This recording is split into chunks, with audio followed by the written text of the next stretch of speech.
Takže dobrý den, já bych vás tady chtěla všechny přivítat. Ze začátku bych vás chtěla jenom upozornit, že to dnešní setkání, ta diskuze se bude nahrávat. Bude se nahrávat z toho důvodu, ne, že bychom chtěli dělat nějaký průzkum, kdo tady byl, kdo tady nebyl, ale z toho důvodu, aby občané, kteří teda nepřišli, nebo ať už nemohli z jakýhokoliv důvodu, tak aby jsme tohleto naše video, o čem se tady mluvilo, mohli vložit na naše webové stránky a ty lidi si tam ten záznam mohli pustit. Z tohoto důvodu je to nahrávaný. Doufám nikdo, že snad není proti, kdyby to někomu vadilo, tak ne. Mrzí mě teda, že jsme se sešli v takhle malém počtu. Čekala jsem, že lidi víc bude zajímat, jak to tady vypadá s kanalizací, co se bude následně dít nebo nedít. Nicméně zvládneme to i v menším počtu.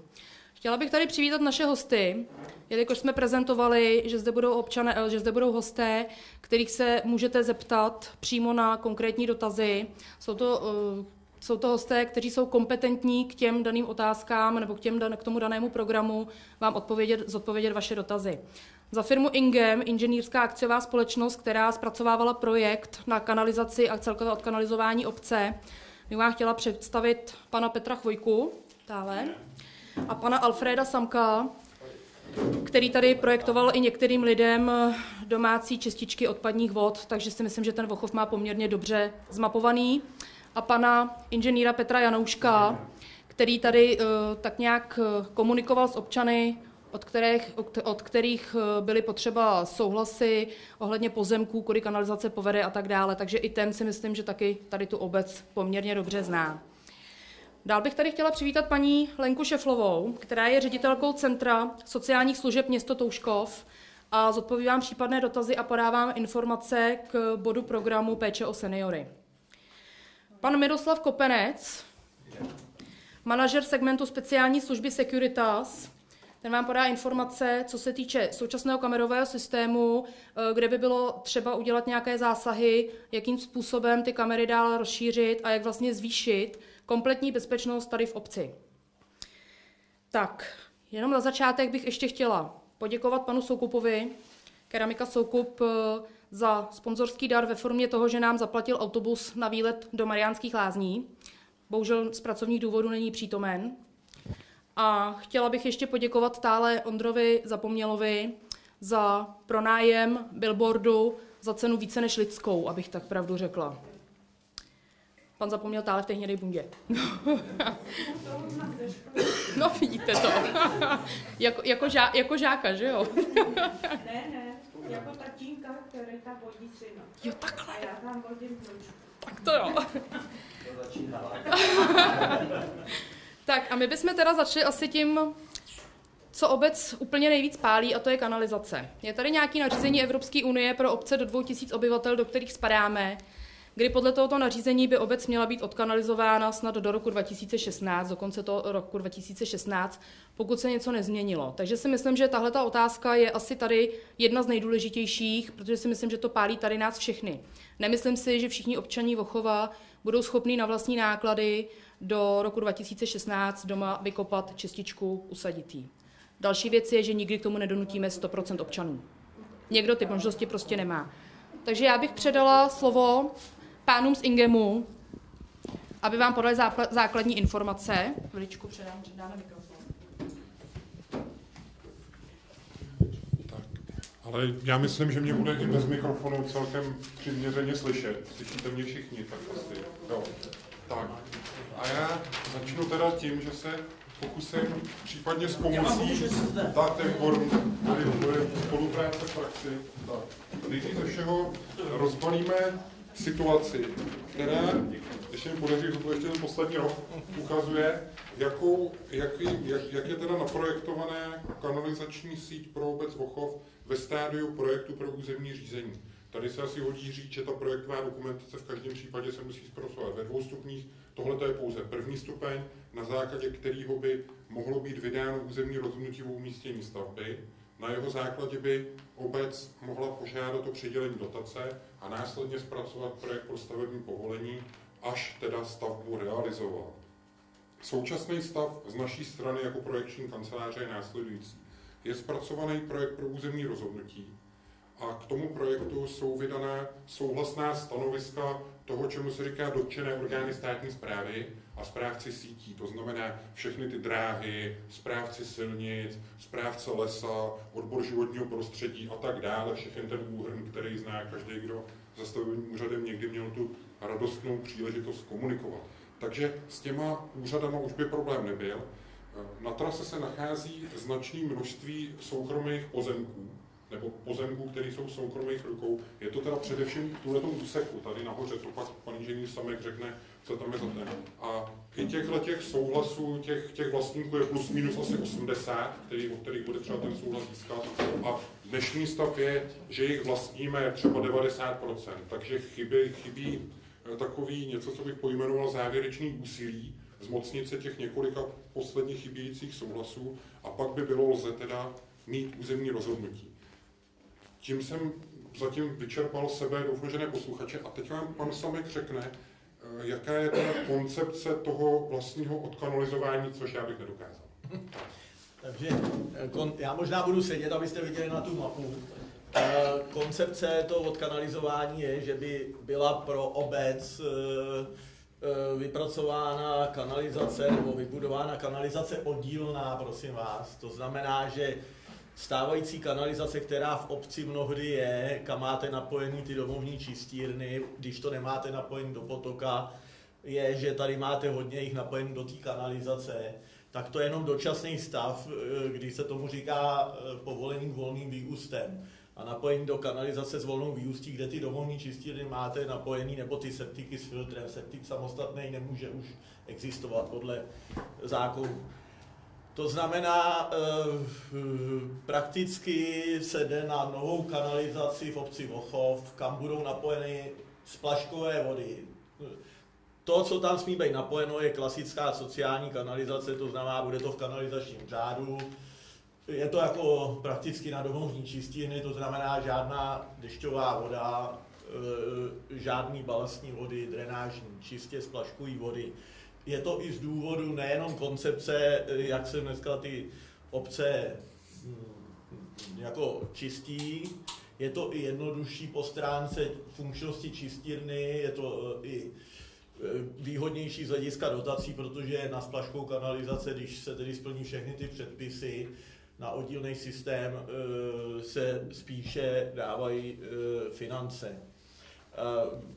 Ale má to i technické aspekty, kdy se do 5000 obyvatel doporučuje oddílný kanalizační systém. To znamená všechny možné ty pračky, kuchyně, březy, co máte, tak se musí bohužel přepojit.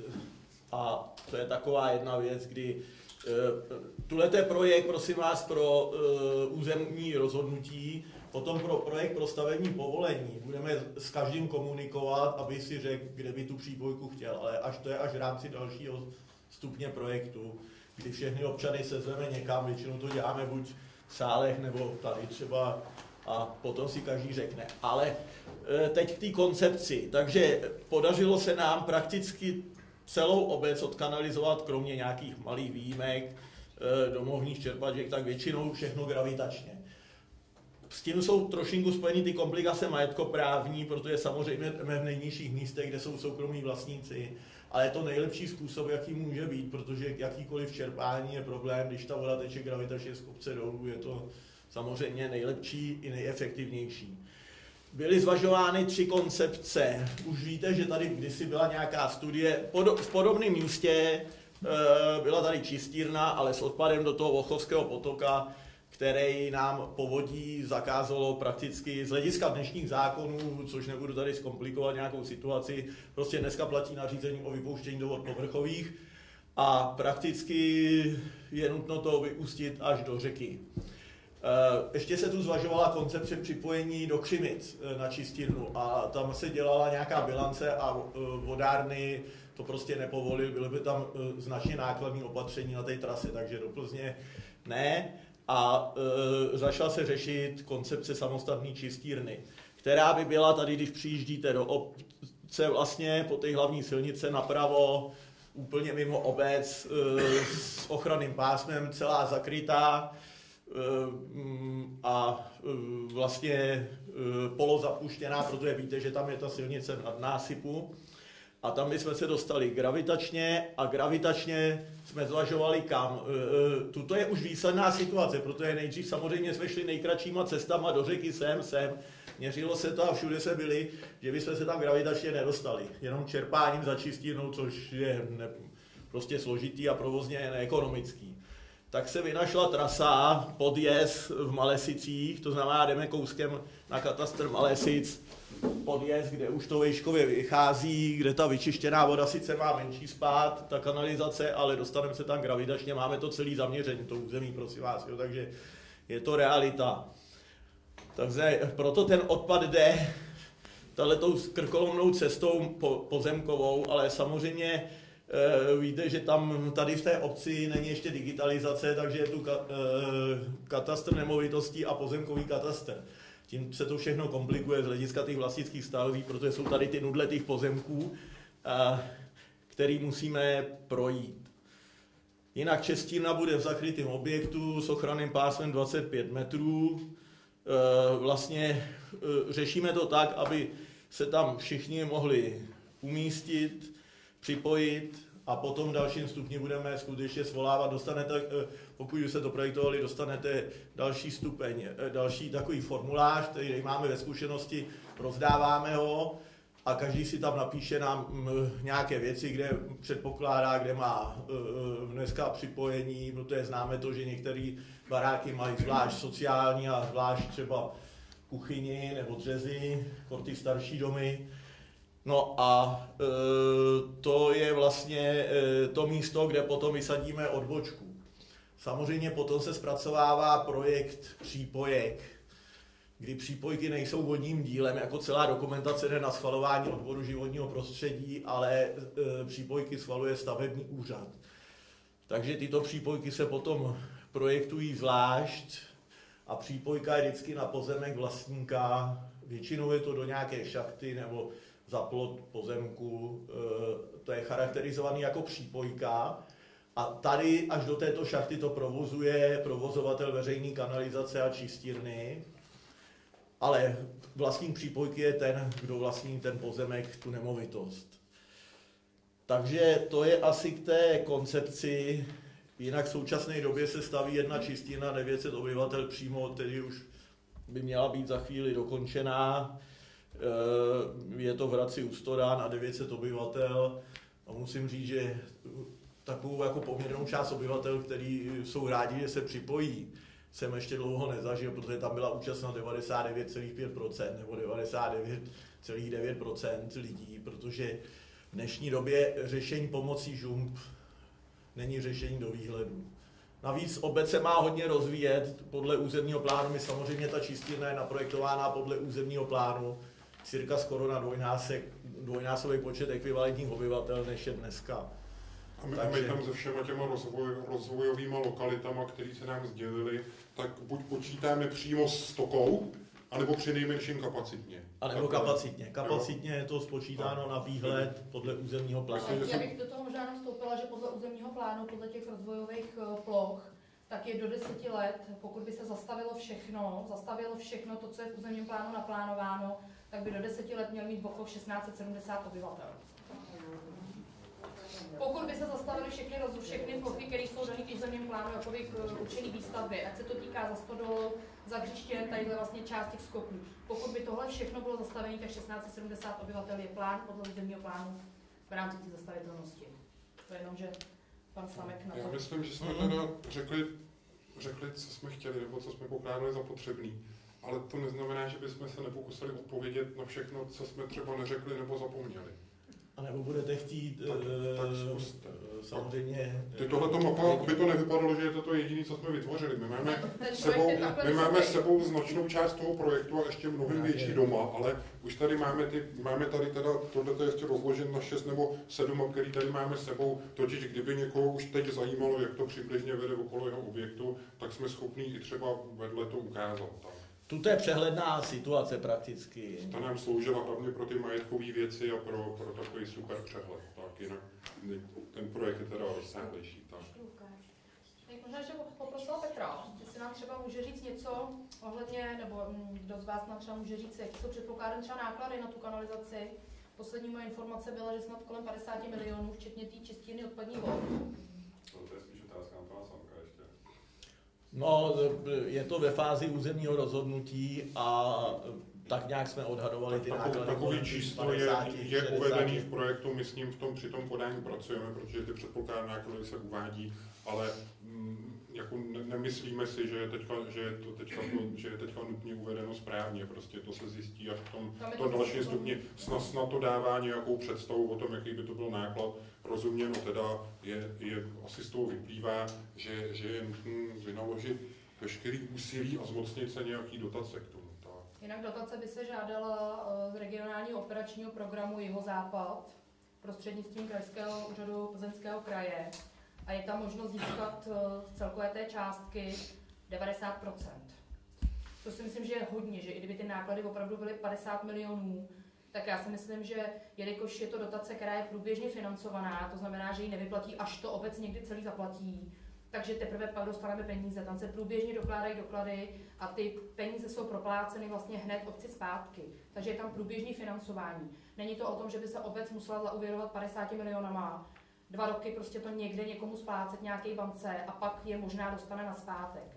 Funguje to tak, že nejdřív se ta dotace schválí a pak vlastně, jak se to průběžně staví, muselo by se to tady samozřejmě dělat na etapy, aby se zůstala průjezdná obec vždycky aspoň z jedné strany. A je tam to průběžné financování. Myslím si, že 5 milionů, což řeknu řádově těch 10% z těch nákladů, myslím si, že obec je schopná to ufinancovat.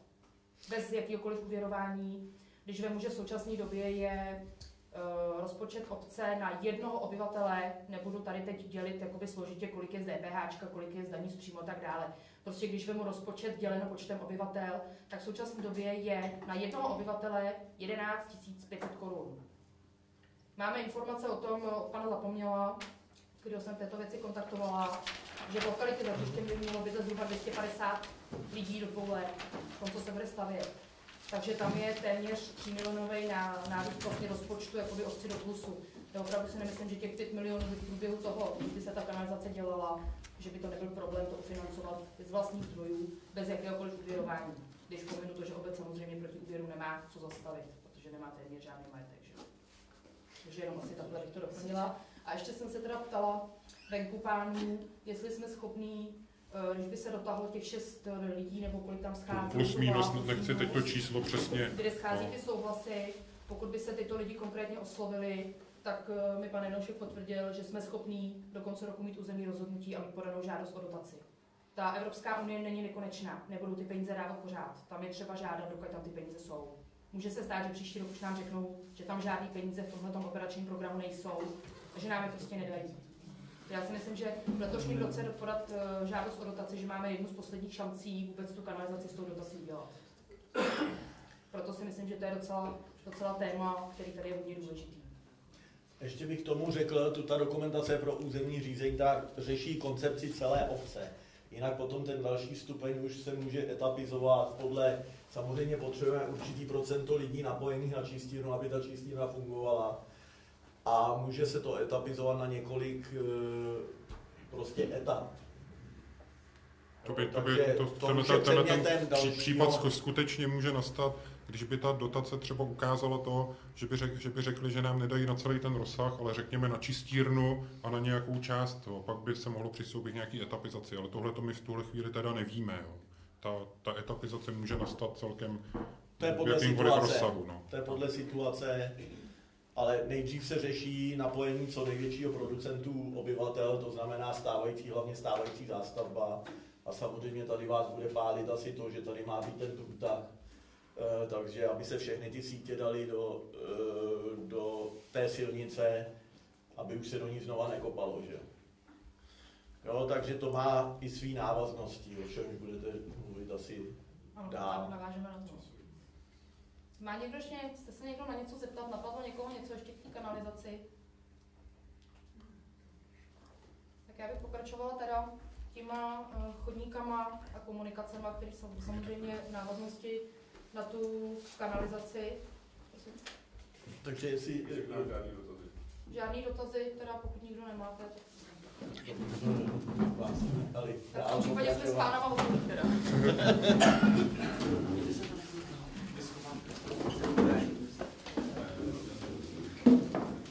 kdokoliv bude něco potřebovat, kontakty na nás jsou, můžou zavolat, že lidi. Fůra lidem jsem tady dělal domovní čistírny a poznávám některý, takže... Ano.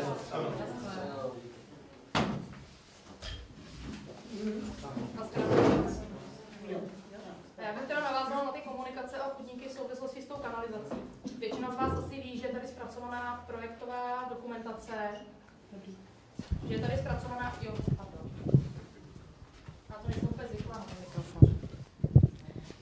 že většina z vás asi ví, že je tady zpracovaná projektová dokumentace, včetně vydaného územního rozhodnutí na kompletní novou silnici přes celou obec. Všichni víme, že před 2 lety se podařilo prosadit, že SUSK společně s krajským úřadem zaplatili a opravili vlastně celou silnici až ke hřišti, kde tedy zastavili. Zastavili přesně z toho důvodu, o čem jsme se teď bavili, je to ta kanalizace. Pokud bychom udělali komunikaci a pak jsme chtěli dělat kanalizaci, SUSK nás do ní minimálně 5 let nepustí.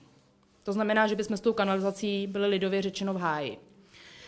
Proto se tam zastavilo. Na tu silnici je teda vydaný územní rozhodnutí, který teda příští rok končí, takže se bude muset znovu obnovit, aby nepropadlo.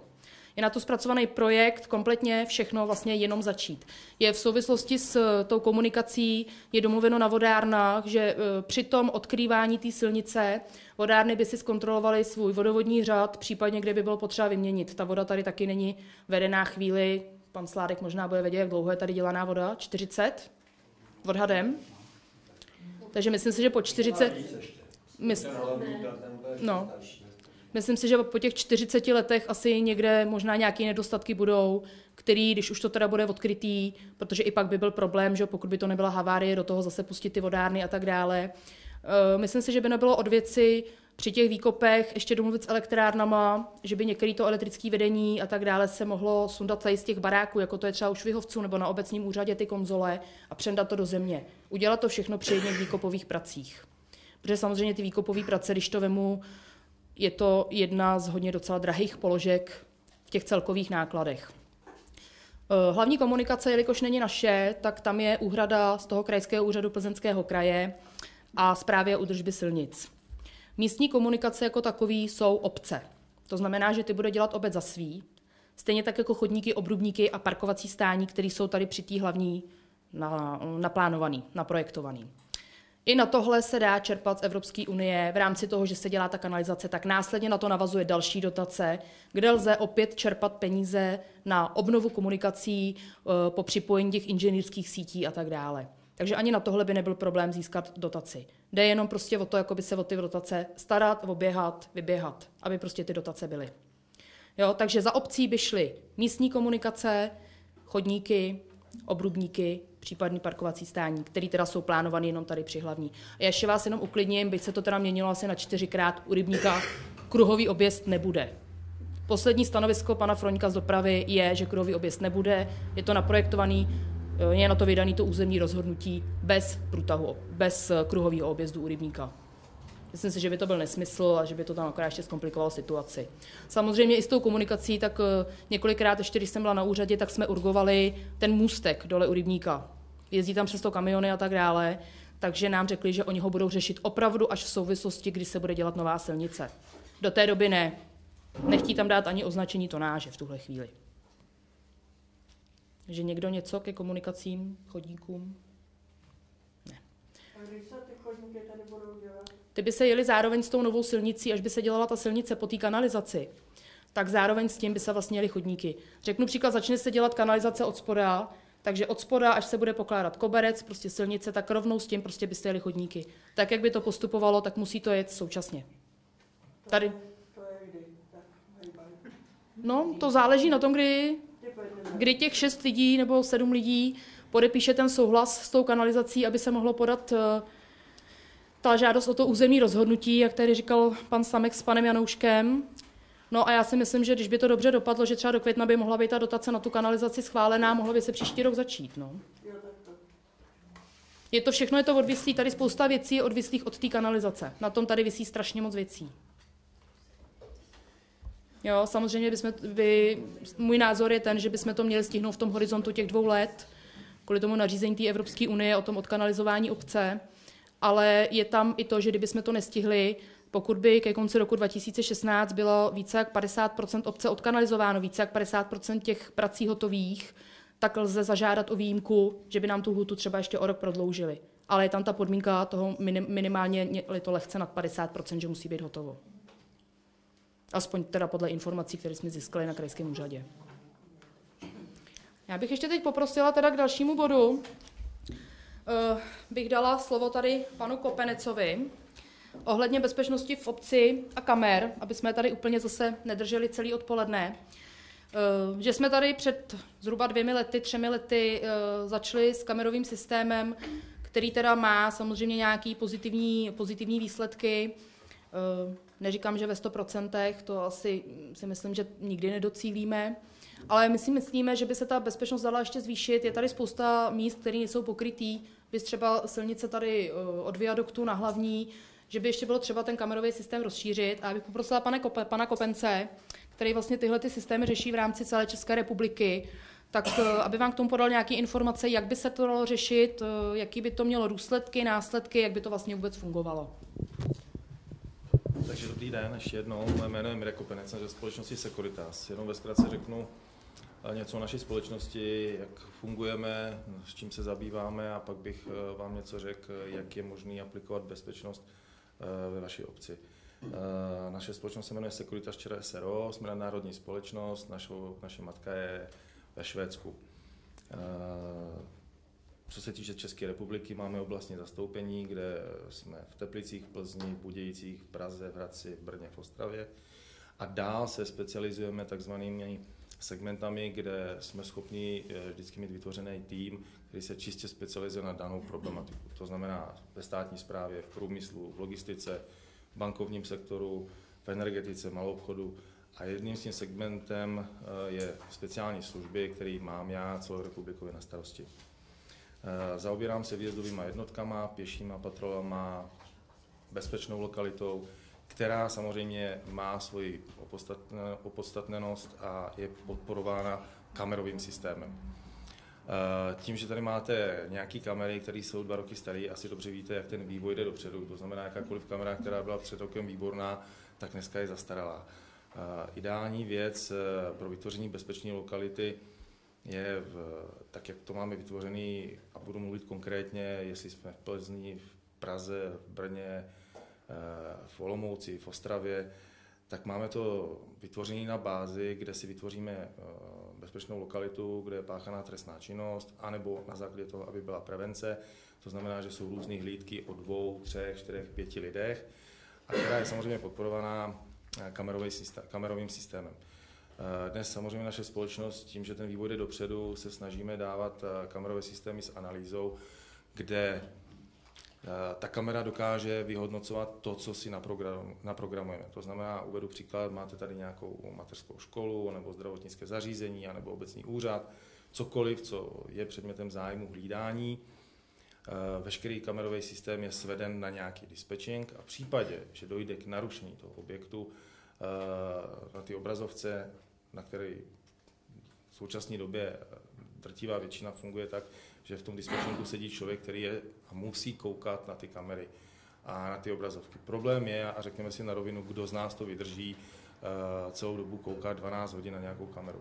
To znamená, tenhle ten systém funguje na bázi v případě, že dojde k nějakému narušení, ta kamera to dokáže, má svoji inteligenci vyhodnotit a říct ano, hodí mu to obraz, on se na to podívá a ta hlídka, která se pohybuje v obci, buď pěším způsobem, anebo autem, dostane automaticky hlášku, jeď, ve škole je problém, běž ho řešit, je tam taková osoba, nemá co tam dělat.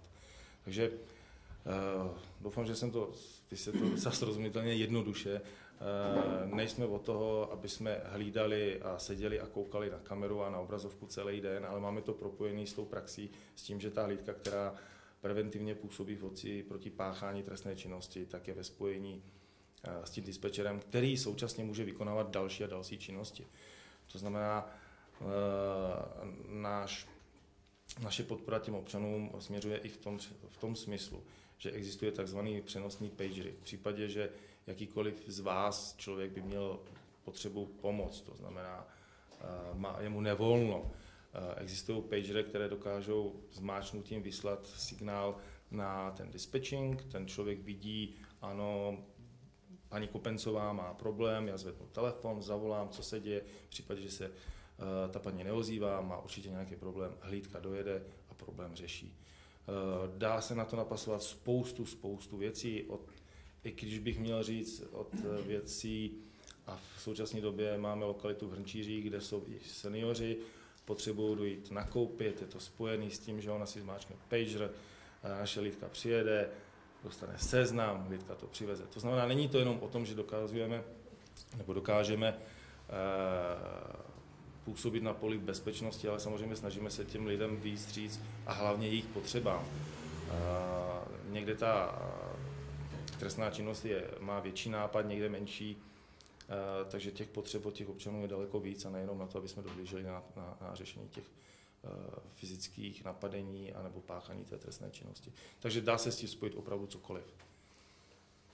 Jestli byste se chtěli na něco zeptat konkrétního, klidně se ptejte, já vám můžu k tomu odpovědět cokoliv. Těch lokalit máme po republice hodně a musím říct, že ty lidé mají různé požadavky, tak jak jsem se zmiňoval, nebo i, že by potřebovali zajet do lékárny, vyzvednout cokoliv. Prostě ta hlídka, takzvaná v té bezpečné lokalitě, je opravdu podání pomocné ruky všem občanům, kteří v té obci žijí. Takže to není jenom o tom, že budeme dávat pozor, jestli někdo někam něco nepomaluje, anebo někdo nevykrade nějaký obchod, anebo nechce ukrást auto, ale snažíme se těm občanům pomáhat i v běžném životě. Já bych tomu ještě jenom dodala, že na krajském úřadě existuje projekt, který se jmenuje Bezpečné město. Je to projekt dotační a třeba z tohoto dotačního titulu, z toho projektu Bezpečné město Kozolupy v loňském roce získali 150 000, díky čemuž si Kozolupy pořídili 14 kamer. Takže i na tohle lze žádat dotaci, protože nebudeme si tady nalhávat, že to je úplně sranda, že za 10 000 ty kamery, to není. Ale i na tohle lze z toho krajského úřadu získat peníze. Ten projekt funguje, dostali to Kozolupy, dostala to Bdyněves v loňském roce, nebo v letošním možná z jara. Takže ty už taky pořídili kamerový systém. S panem Kopencem jsme se ještě bavili o tom, že v obci je v současné době 6 kamer a podle toho, co si tak myslíme, tak minimálně 6 by se jich tady ještě uživilo. Aby opravdu ta obec, aspoň ty hlavní výjezdy, takový ty hlavní lokality, kde se ty lidi nejvíc pohybují, aby to bylo pokrytý. Takže jestli někdo ještě k tomu nějaký dotaz, k těm kamerám. Tak jestli ne, tak já bych rovnou na to, jak začal pan Kopenec i s takovou tou následnou, řeknu, péčí o seniory, tak já bych poprosila paní ředitelku Stouškova, paní Lenku Šeflovou, aby vám ještě doplnila teda další údaje, který zase naopak oni z toho centra těch sociálních služeb Stouškova, které zajišťují oni pro občany a jak to funguje v okolních obcích. Tak ještě jednou dobrý den. My už jsme se tady pohybovali, naše organizace v rámci komunitního plánování Touškovska. Já jsem si dovolila to vytisknout. A vím, že teda to mám jenom jednou, ale nevím, jestli znáte výstupy z toho komunitního plánování. Jestli... Není to teda úplně celý, ale takový podstatný věci. Máte tam realizační plán a veškerý výstupy. Tam, když se do toho podíváte, tak tam vidíte v podstatě zmapovaný celý region a v podstatě i věkovou skupinu. Máte tam analýzu. Jinak, jestli tam u těch talířů nabídněte si. Tady není na ozdobu. Se nabídněte. Zapomněla říct. Máte tam analýzu i struktury věkových skupin lidí a je tam i potom takový graf, na který se určitě podívejte. V podstatě výstupem z toho plánu nebo ten plán realizace je zmapovaná potřebnost a konkrétně i tady u vás ve Vochově. Takže z toho výstupu je zřejmé, že myslím si, že tam máte asi číslo kolem 600 lidí v seniorském věku. Nevím, jestli to teď říkám dobře. Já asi si myslím, že úplně teď dokážu odhadnout, kolik lidí tady máme v seniorském věku. Obec má 750 obyvatel, takže... Tak to bude asi toho regionu. zmapovaného, ale opravdu to stojí za to, prohlídněte si to. Kdybyste někdo ten realizační plán o něj měl zájem, tak mě kontaktujte, já vám můžu určitě buď odkazem, anebo ho vytisknout. Zpátky k tomu, kdo jsme my. Jsme Centrum pečovatelských služeb, máme velikou působnost, máme 7 středisek, působíme na Plzni jihu, Plzni severu, takže ten Plzeň sever začíná Žihlím, Manětínem, Královicemi. Ten Plzeň jih, já bych řekla, že takhle, když já bydlím v Holíšově a jedu přes ten Chotěšov, Stot, Tluč, Názbůh, Nýřany, prostě všechno patří pod nás. Veškeré ty obce v podstatě v tom roce 2005, 2006, kdy ta organizace vznikala, tak pod to centrum spadly a každá ta obec má ze své působnosti povinnost postarat se o své občany, čili i o seniory a občany zdravotně znevýhodnění. Takže tuto podmínku v podstatě ty obce hodně naplňují. Vochov v tuhle chvíli k nám nepatří, ale jak jsem říkala, my už jsme tady působili, byla zmapovaná ta potřebnost a to Touškovsko, kam by eventuálně by Vochov se ještě mohl přičmrknout, je také poměrně veliký. Já vám tady potom dám ještě k dispozici naše letáčky. Nemám jich teda moc, ale zase určitě je najdete na našich webových stránkách. A tady, když se podíváte, kde na tom Touškovsku poskytujeme služby, tak je to samozřejmě město Touškov, Kůštív, Šeruby, Chrančovice, Chrástov, Klenovice. Já budu trošku přeskakovat. Bezvěrov, Buč, Budeč, Dolní Jemné, Nová Výska, Vlkošov, Líšťany, Lipno, Písek, Těchoděly, Drustová, Zahrádka, Hůrky, Kunějovice, Chotíkov, Lecce, Zručsenec, Líně Sulkov, Měvec, Kozolupy, Plešnice. Minimálně 1/3 jsem jich přeskočila, protože bych to tu četla dlouho. Ono je to výhodný, aby ty obce se jakoby přičmrkly k nám, protože samozřejmě dneska největší položkou jsou mzdové náklady. Náklady nějakého managementu, což toto centrum opravdu zaručuje pro jednotlivé obce. Jsme příspěvková organizace, takže každá ta položka se rozkouskuje do těch všech obcí, takže ve finále pro tu obec my to, si troufnu říct, děláme velmi levně, ale je to i v tom zpracovaný v tom komunitním plánu. Když budu mluvit za Plzeňský kraj, tak zmapovaný to taky mají, protože oni to tam vidí, my tam musíme hlásit veškeré naše v rámci teda dotačního řízení. Tak my jsme vyšli Centrum pečovatelských služeb jako jedna z největších služeb, máme nejvíce klientů, máme 900 klientů, ale tu službu děláme na Plzeňském kraji nejlevněji. Je to na úkor teda managementu, na úkor mé kolegyně, protože nikdo jiný v tom managementu už tam není. Máme jednu účetní a to jsou právě ty mzdové náklady, to je právě to, co my dokážeme nabídnout. Snažíme se tu službu fakt dělat dobře. Samozřejmě jedeme podle zákona o sociálních službách, ale nenavyšujeme nějaký PR manažery a tak dále, protože to všechno potom tu službu jakoby prodražuje. Máme síť pečovatelek, máme síť dohod. Naše motto je, jsme flexibilní, umíme pomáhat a nabízíme vám řešení. My to opravdu umíme velmi dobře. Nám stačí prostě, když zavolá někdo z nemocnice, z fakultní nemocnicí, s Lochotínem, velmi dobře spolupracujeme. Oni už ví, že tam mají nějakého pacienta, který bydlí tam a tím, jak už se známe, jak spolu komunikujeme, tak oni ví, že v té dané obci tu péči poskytujeme my a už naše pečovatelky, čili teda sociální pracovník, dojde za tím člověkem do nemocnice. A už ve chvíli, kdy on se vrací domů, tak už má naplánovanou tu péči. Vás určitě bude zajímat, jak je to s platbou. Samozřejmě tyto služby jsou placené. Ta maximální částka je daná zákonem. Je to 130 Kč na hodinu. my máme ceník a my máme 120 Kč na hodinu, ale počítá se to na minuty. Já bych si ještě dovolila vám tady předat jednu prezentaci, má taky teda malé písmenka, ale já jsem tady zaškrtla na stránce 3. Najdete modelový příklad. Prostě namodelovaný, pokud v měsíci potřebujete, já nevím, nakoupit, donést léky, zajistit péči, uklidit domácnost, tak v podstatě ono to nemusí pro toho konkrétního člověka být tak draze, protože se opravdu počítají minuty.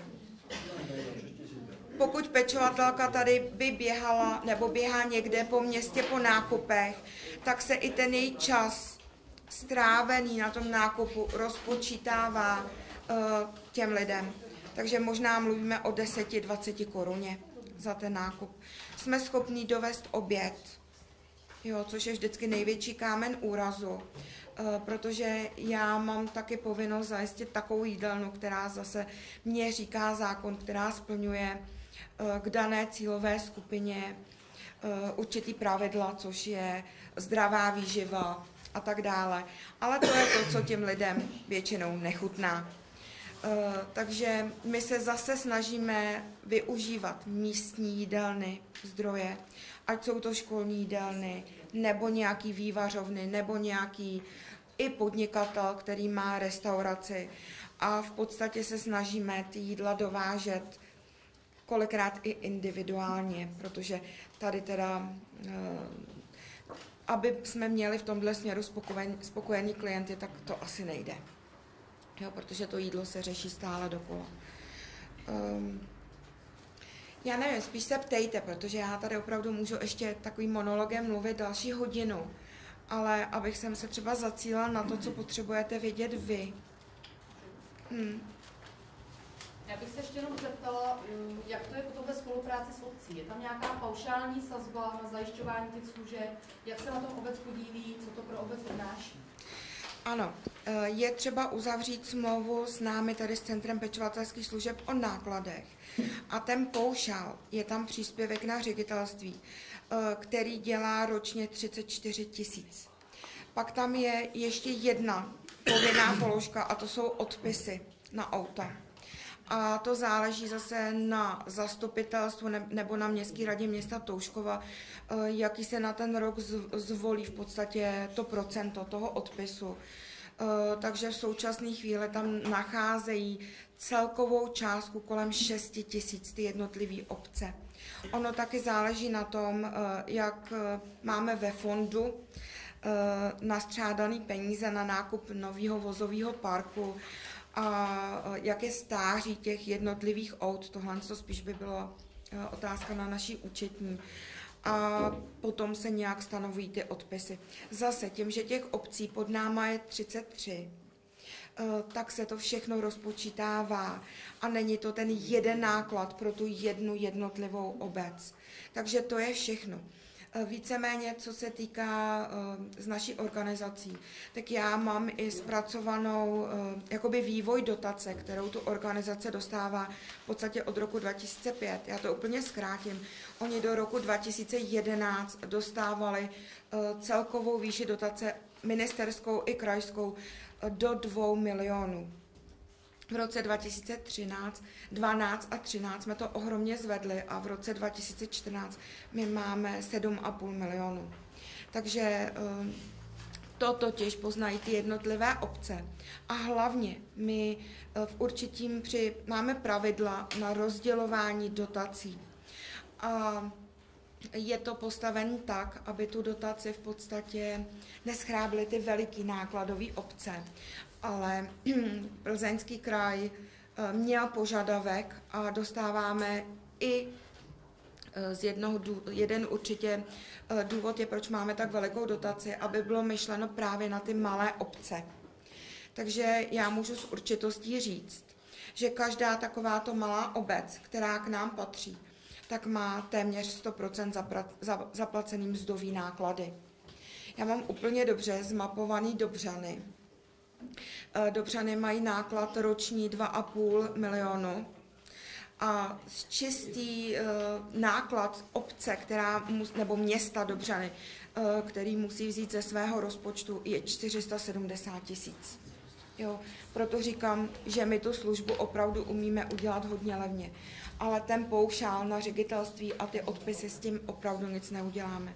Takže pokud byste si vyčlenili do 40 000 na pečovatelskou službu, tak vám to rozhodně stačit bude.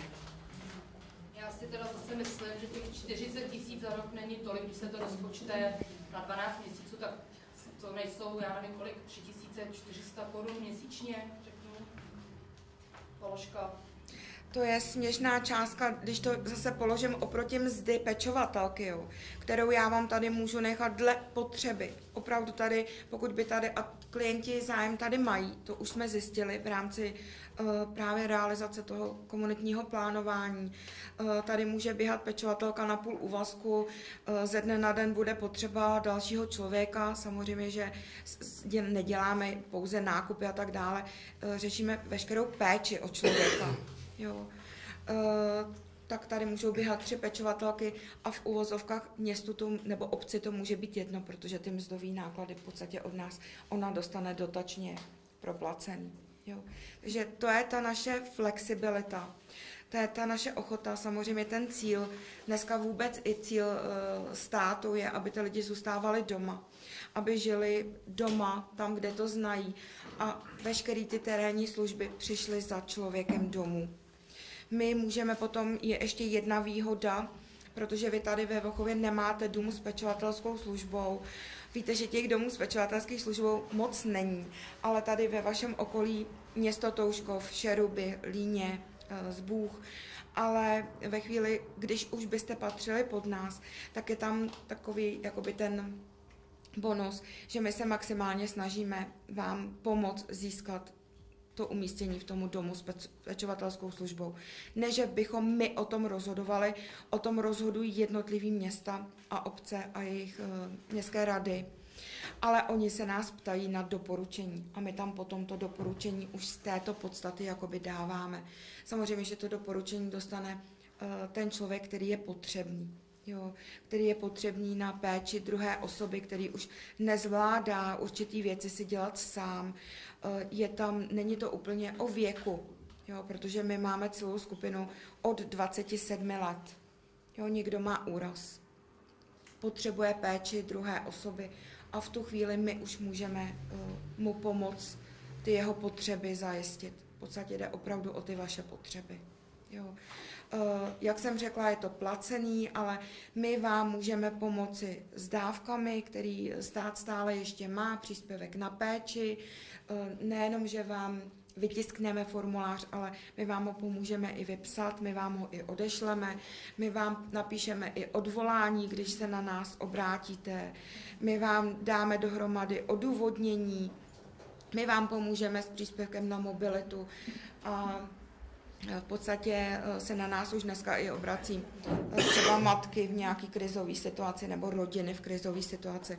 Samozřejmě je spoustu věcí, kterým jim můžeme pomoct my, terénní pečovatelská služba, v rámci základního sociálního poradenství, ale my už potom máme síť dalších služeb, s kterými spolupracujeme a my už dáváme kontakty, my už jim to pomůžeme vyjednat a samozřejmě je zase směřujeme dál, protože my nejsme na určitý věci odborníci, jsou na to odborníci jiní.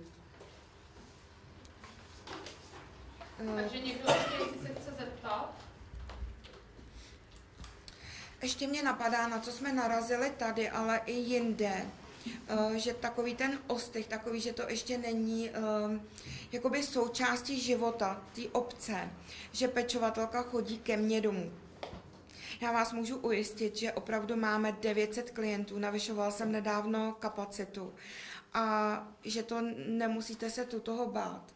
Ba naopak, ta pečovatelka dokáže někdy u konkrétního člověka zajistit takový ten sociální kontakt. Jo, dokáže s člověkem promluvit, dokáže ho v uvozovkách i pohlídat, protože ona, když tam chodí pravidelně, tak ona už toho člověka v podstatě vidí a už dokáže i zachytit, že se něco děje. Jo, dokáže i k večeru zavolat, jestli jste v pořádku. Jo, dokáže zavolat vám pomoc. Jo, já myslím, že o čem mluvil tady kolega, že to je trošku takový to podobný, že všichni máme zájem v podstatě vám pomoct, nabídnout tu pomocnou ruku. A vy jste teda nemluvil o placení, to asi jde platba za městem, ale tady ta platba jde teda paušálně, ale potom jednotlivě člověk si platí sám, protože pro tu obec je to potom zisk. Jo, to potom uvidí ta obec v rámci vyúčtování. Ty platby od klientů sice jdou k nám, ale my to té obci půlročně vyúčtováváme a je to ten váš jakoby zisk na té obci. Ale jak říkám, využijte to, dokud to lze, dokud je to zatím tak, jak to je s příspěvkem na péči a s příspěvkem na mobilitu. Naše vláda nám chystá velikou změnu. A ta změna rozhodně bude ta, že bude vyživovací povinnost. Dětí vůči rodičům. Protože rodiče vůči dětem jí mají.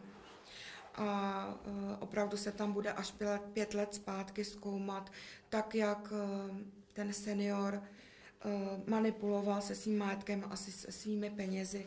A ve chvíli, kdy on by chtěl žádat nějakou dávku od státu, tak nejdřív tam bude toto šetření a pokud se v průběhu posledních 5 let zjistí, že jste darovali nebo finance darovali, tak ta povinnost placení vás, domova pro seniory, DPSky, ty naše a tak dále, přejde na vaše děti. A teprve pokud tam nebude z čeho, nebude kdo, a jak vy víte, dneska o cokoliv se žádá, tak jsou společně posuzované osoby. To bude i tady. Pokud ten příjem nebude stačit, tak teprve potom vám stát dá jakousi dávku. Asi se to už nebude jmenovat příspěvek na péči. Ono se to pozdrželo, tohle to už chtěl dát do účinnosti Nečas, ale to se nepodařilo. Ale tato vláda to má opět na programu dne a dneska už je to ve fázi, kdy se hledají instituce, jak to bude na soudě, jaký pracovníci, jak se vůbec ty pracovníci budou jmenovat, kdo se tu tomu bude věnovat, jak se nastaví kontrola a tak dále. Takže já bych teda taky byla ráda, kdyby tohle někdo smetl, ale uvidíme. Já bych byla ráda, kdyby stát už v tuhle chvíli nastavil jinak kontrolu příspěvku na péči, protože v tom je ten základní problém. Stát dá 33 miliard lidem do domácností, mě teda ještě ne, příspěvek na péči a předpokládá, že z toho příspěvku na péči si ty lidi zaplatí péči. Jakoukoliv péči, to, co já potřebuju. Jenže do státní kasy se vrací v průměru 6 miliard. Zbytek těch miliard je v rodinných rozpočtech. Jo. My jsme na tomto hodně spolupracovali, my jsme hodně v ministerských projektech, naše organizace. A právě i díky těmto číslům se toto děje. Protože když už ten stát tomu člověku to dá do ruky, a to byla ta změna v roce 2007 v tom sociálním zákoně, tak on chce, aby to měl on, aby já jsem si nakoupila pečovatelku, abych já si zaplatila dům s pečovatelskou službou, ale nechce, aby jsem to dávala vnoučatům a tak dále. Jak na to rovnou navázala, když jste skončila na těch vnoučata? No. A přeběhneme k dalšímu tématu od seniorů a máme to rovnou k dětičkám a k našemu plánu, jak rozšířit nebo jak vůbec řešit v souvislosti s nárůstem obyvatel současnou kapacitu tady naší místní mateřské školky. Já se vám drobet představím. Pardon.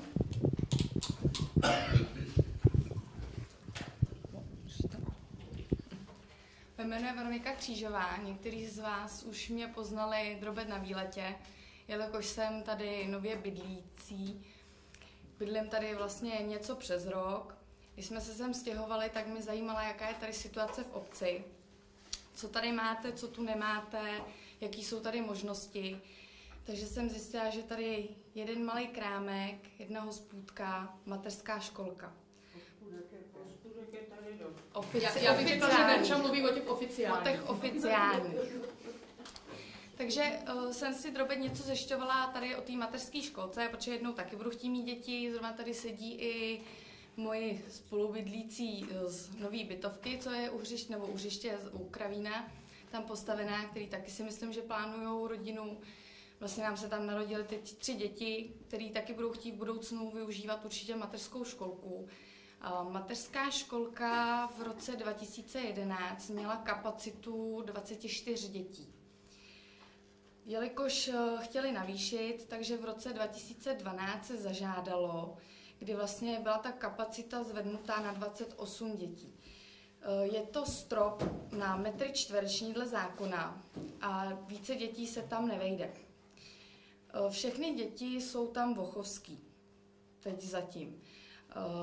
Nevím, kdo z vás zná tu školku, jak vypadá, v jakém je stavu, co se tam opravilo, protože vlastně 3 roky zpátky tak se tam opravily nějaký zábradlí, udělala se nová šatna, včetně nábytku, herna se opravila jedna, taky včetně nábytku, udělali se tam dveře s odzvoňováním, aby to bylo bezpečné pro ty děti, taky samozřejmě, aby tam neměl kdokoliv přístup.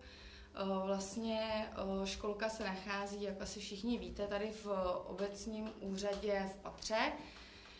Takže jelikož jsou tam schody, tak tam byly ještě udělaný z bezpečnostních důvodů vrátka nad těmi schody, aby děti nedošlo k úrazu. Vlastně v dolní části, když se tam vstoupí, je šatna, jdete po schodech nahoru, kde jsou 2 herny.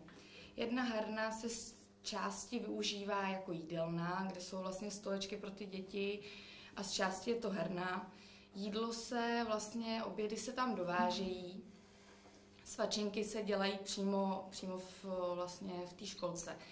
Druhá část je druhá herna, která se zase v odpoledních hodinách vlastně se z ní dělá jakoby pro ty děti ložnice, kdy se rozkládají postýlky nebo lůžka s madracemi, které se zase potom musí skládat.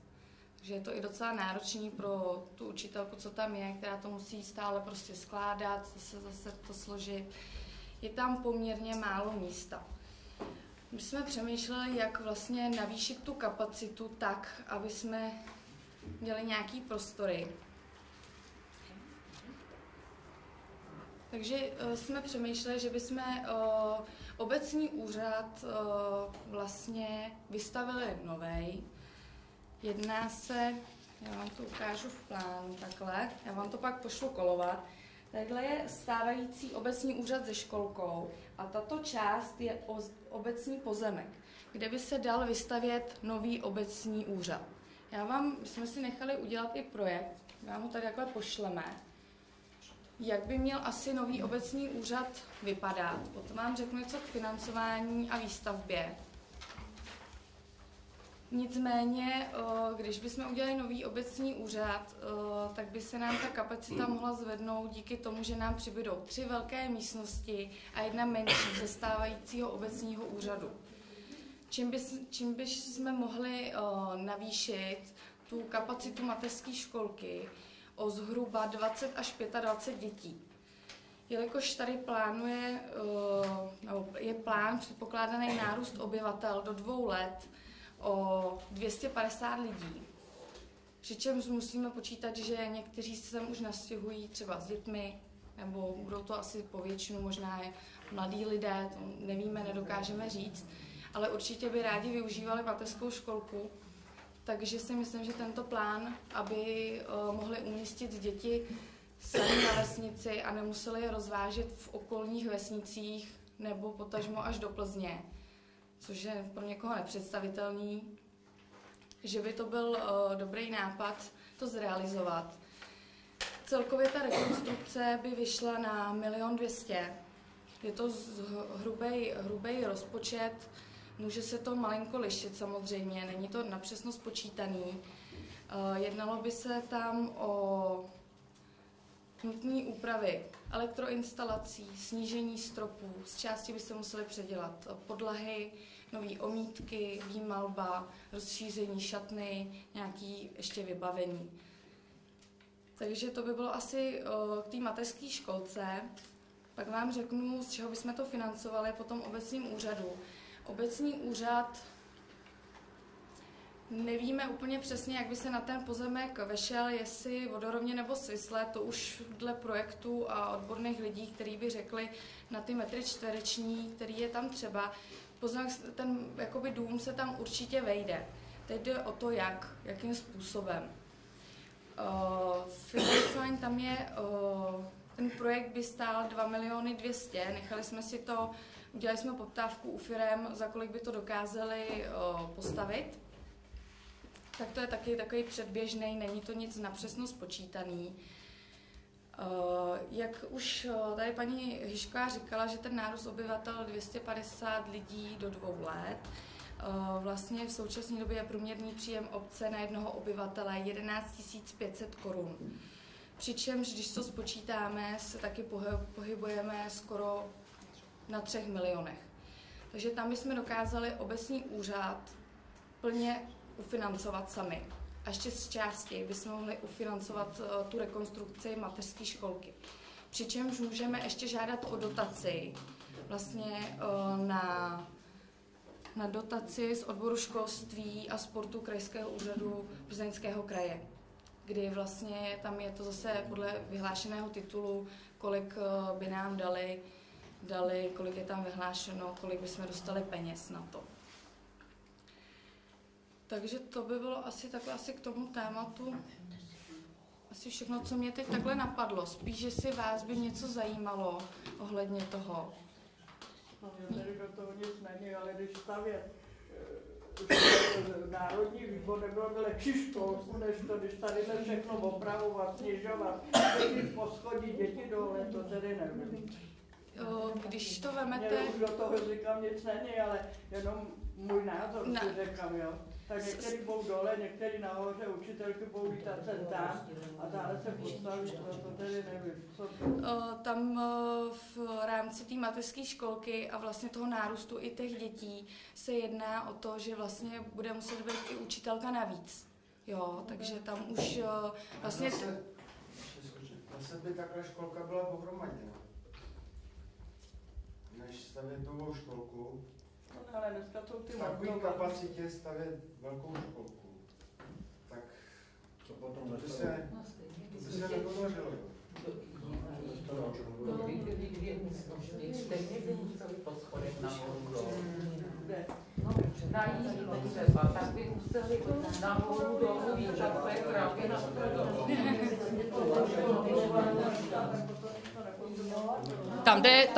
Tam jde spíš o to, že by vznikla klasická dvoutřídka, jako je to všude jinde, tam nejde o to, že by ty děti běhaly nahoru dolů. Tam jde o to, že dole by třeba byly děti, řeknu, od 3 do 5 let, samostatně se svýma učitelkama a nahoře v patře by byly děti, třeba ty předškoláci, ty větší, s dalšíma svýma učitelkama. Samozřejmě nemůžeme tady chtít po Ivaně, byť je sebeobětavější, ale nemůžeme po ní chtít, aby z 28 dětí tam měla 50 a byly na to pořád 2, to nelze. To nelze nic ze zákona. Tady by museli přibýt klasicky další 2 učitelky a byla by to klasická dvoutřídka. Nebylo by to o tom, že by ty děti byly všechny v jedné třídě a přebíhaly tam a zpátky. Naše představa je taková 1 třída nahoře, 1 třída dole. Standardně to takhle mají všechny školky, ať vemu třeba Touškov, ať vemu Kozolupy, všude mají rozdělené školky na malý, já nevím, někde dokonce i na prostředňáky, na předškoláky. Tímhle stylem to bylo myšlený. Jo, nebylo by to o tom, že by ty děti běhaly z patra do patra, to určitě ne. No a jak by chodili na jídlo? To by byly jídelna nahoře a dole. To musí běhat. A když teď je takový režim udělaný, že třeba ráno, když to dítě přijde, tak si může vzít tu svačinu, kdy chce, jako jo, v kolik hodin. Že někdo si třeba už veme po 8 hodině a někdo až za hodinu po 9, jo. Že mají k tomu volný přístup. Tak ty děti, co budou nahoře, tak tam třeba bude ta jídelna a ty, co budou dole, tak tam budou muset stejně běhat. No další řešení je nahoře z jedné místnosti nechat stabilně jenom jídelnu. A ty 2 třídy můžou být dole, teď dole je tělocvičná, 1 místnost, 2. místnost, další 3 místnosti. A nechat 1 místnost čistě jako jídelnu. Já si myslím, že tohleto asi, kdyby se to řešilo úplně hodně dopodrobna, tak si myslím, že tohleto se určitě vyřešit dá, ale tím, že postavíme mateřskou, řeknu příklad, kdyby to zůstalo, jak to je, a vedle se postavila nová mateřská školka, která bude mít 90 metrů čtverečních, no tak jsme tam, kde jsme. Jedna půlka dětí bude na současné školce, druhá půlka bude vedle ve školce a budeme tu jídelnu řešit úplně stejně. Budeme tu jídelnu řešit úplně stejně, protože na 90 metrů čtverečních prostě těch dětí víc než je teďko, těch stávajících 28 prostě nedáme, i kdybychom tu školku tam udělali. A další věc, tady by zůstalo vlastně nevyužitý celý patro v obecním úřadě, který by se muselo vytápět, byly by s tím další náklady. Takže ať jsme řešili i s krajským úřadem, kde jsme to samozřejmě byli u náměstka hejtmana Jiřího Stručka, který má tu oblast na starosti, když jsme to byli řešit, on sám tady na tom obecním úřadě byl se tady podívat, viděl tady i tu půdu. Jediný řešení, ke kterému jsme došli, udělal samostatný obecní úřad a z budovy současného obecního úřadu a mateřské školky udělat čistě jenom mateřskou školku. S tím, že přes obecní úřad, ještě teda doplním Verču, by samozřejmě byl bezbariérový vstup i pro mámy s kočárkama. Ze zákona dokonce je uloženo, že obecní úřad musí mít bezbariérový vstup, současný obecní úřad ve Vochově toto nesplňuje. Ať se to týká vozíčkářů, ať se to týká mámy s kočárkama. Já když vidím kolikrát ty mámy, když jim dítě ráno spí před 8 hodinou a musí jedno dítě odvést do školky a nemají tam kudy věc a tady dole stojí 3 zaparkované kočárky, řeknu 10 minut bez dohledu, protože ta máma prostě tam to starší dítě odvést musí. Já si myslím, že to je špatně i v rámci té bezpečnosti. Jo, říkám, jediný řešení, ke kterému jsme dospěli na tom krajském úřadě, je tohle. Tady jakoby, nevím, jestli vás napadá někoho jiný řešení, jak to udělat. Jedno se musí postavit celý. Teď jde o to, co s tím, co zbyde. Aby se neplatily náklady, nebylo to nevyužitý. Musíte počítat jak plus, tak minus. Bohužel obec nemá další pozemek, kde by mohla něco postavit. Nemá. Tohle je jediný pozemek, pak má obec stále u trati, ale u té trati nemyslím si, že vzhledem k tomu, že se tam mají stavět rodinný baráky, nemyslím si, že, nebo potažmo bytovky, nemyslím si, že je ideální mít školku na druhé straně obce někde opravdu na konci vsi u trati. Myslím si, že tady je to ideální prostor ve středu obce, kde se dá dojít odevšad. A bohužel jiný pozemek obec nemá, kde by něco postavila. Musíme vycházet i z rozměru toho pozemku, aby jsme se tam vešli. Tahle ten budoucí jakoby obecní úřad, který jsme vám teď poslali, tu vizualizaci, jak by to mohlo vypadat, tak tam si myslím, že už jsme na hranici toho, co by se na ten pozemek vešlo. Větší budova se sem prostě nevejde. Takže tak. Zatím nikdo jiný ještě nic jiného nevymyslel, teda, pokud je mi známo. Ani na tom kraji teda nám jakoby nenavrhli jiný řešení. Ale z druhé strany teda bych řekla, že když jsme s nimi probírali to financování a tak dále, krajský úřad absolutně není proti se na tom finančně jakoukoliv dotací podílet. No, my jsme o tom mluvili taky, proč prodali tady tu hospodu pod námi. Já si myslím, že proč se prodala hospoda pod vámi, není dotaz úplně asi na mě, ale na bývalýho starostu pana Radu. Ten by vám to asi musel odůvodnit. My jako sdružení jsme se dohodli, že veškeré aktivity bývalého vedení pod panem Radou a tak dále to nebudeme komentovat, nebudeme se k tomu vyjadřovat. Nejsme tady od toho, aby jsme na někoho kydali špínu, ať si to zodpoví on sám a pokud bude dělat nějakou předvolební kampaň, tak si myslím, že bude možno se určitě zeptat. Já bych tady nerada komentovala něco, u čeho jsme nebyli. Asi takhle. Ale bylo by to bývalo vyřešení. Bylo by to vyřešený. Minimálně se tam mohl přesunout obecní úřad třeba. Ano, jo. Já si myslím, že tady těch možností, řeknu ještě třeba před 8-10 lety zpátky, bylo daleko víc. Obec měla pozemky, bylo víc možností, kde co postavit. Jedině, že by nám pan Rada z těch jeho 16 000 metrů nějaký daroval třeba. Ještě byste mu museli přidat. Takže bohužel, říkám, vycházíme z toho, jaký majetek obec má. A podle toho se ta obec musí, podle našeho názoru, hnout jakoby někam dál. Paní Svobodová tady jako bývalá starostka od roku 98 do roku 2002, 98 jste končila. Ano. Od roku 94 do roku 98, která teda mimochodem, musím říct klobouk dolů, bez jediný koruny dluhu dokázala zaplinovat celou obec, bez jediný koruny dluhu. A ještě doplatila, a ještě vlastně za svý funkční období zvládla tohle, ještě zvládla doplatit dluh na vodárnách, který zůstal po předchozím vedení. a střechu na škole, takže já si myslím, že s použitím selského rozumu, že se dá udělat spousta věcí. Na druhou stranu si myslíme, proč do takovýchhle akcí, které by se tady dělaly, myslím si, že tu máme spoustu šikovných rodičů, kteří by se třeba i rádi zapojili, takže proč jim nedat tu možnost? Dělalo se dětské hřiště, taky ty rodiče přišli na tu brigádu. Takže proč je nezapojit? Já neříkám, že nás tam asi bude kvanta, to si nemyslím. Takový optimista zase nejsem. Ale myslím si, že mohli bychom rodičům nabídnout tu spolupráci a myslím si, že i ty lidi, když se na něčem podílí, daleko víc si potom toho váží. Mají v tom i svoji práci, mají v tom i svůj čas. Totiž ona ta hospoda byla prodaná. Jenomže ten dotyčný býval neskaloudovat, ten nám ji nabít zpátky. Jo? Že jako obec se to snáš skalouduje. No tak, my jsme to udělali. Ona teda teoreticky tady v té hospodě, jenom že se k tomu teda ještě vrátím, tam vlastně hospoda jako taková mohla zůstat. Nicméně, když to bylo bývalým zastupitelstvem nabízeno k prodeji přes realitní kancelář, tak tam byla podmínka a ta podmínka byla, že z té hospody budou udělaný byty. Jinak, že to obec neprodá.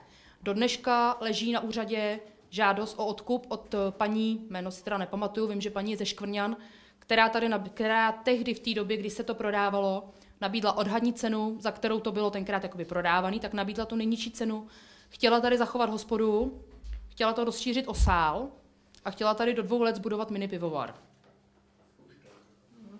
Jo, leží to tam na tom úřadě, vím, že ten zájem tady o to byl. Nicméně byla tam podmínka bývalého vedení obce, že tam budou prostě byty. To bylo v nějakém, já nevím, v kterém roce se to teď prodávalo, ale od té paní tam ta žádost je založená. Jo, ale to se bavíme o věcech, které už nevrátíme, které neovlivníme. Nicméně samozřejmě řešení by to bylo, jak paní Svobodová říká, bylo. Takhle jsme přišli o kulturách taky a to bylo No. Takže já bych teď teda teď od školky, tak bych přeskočila táhle na Míšu Lukáčů, který vám poví něco k tomu, co máme v plánu s městskou hromadnou dopravou. To jsem já.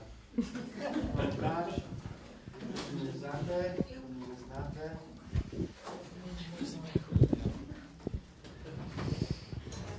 Mě docela mrzí, že sem nepřišli lidi z horní lokality Vochova, na který jsme se chtěli zaměřit tím, že bychom tu městskou hromadnou dopravu rozšířili, aby zajížděla hloubš do obce. Takže mě to dost mrzí, že z té horní lokality sem nikdo nepřišel. Vidím tady akorát 2, jestli si vás pamatuju. My bychom totiž chtěli udělat, máme tady určitou vizi na papíře, že by ten autobus městský mohl zajíždět hloubš do Vochova. A to k rybníku, kde by se udělala točna.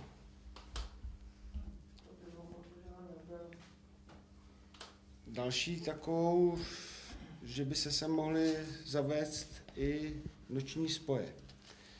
Třeba 2 autobusy. Jeden po 10. a jeden po 12. Zase tu obec by to moc nestálo.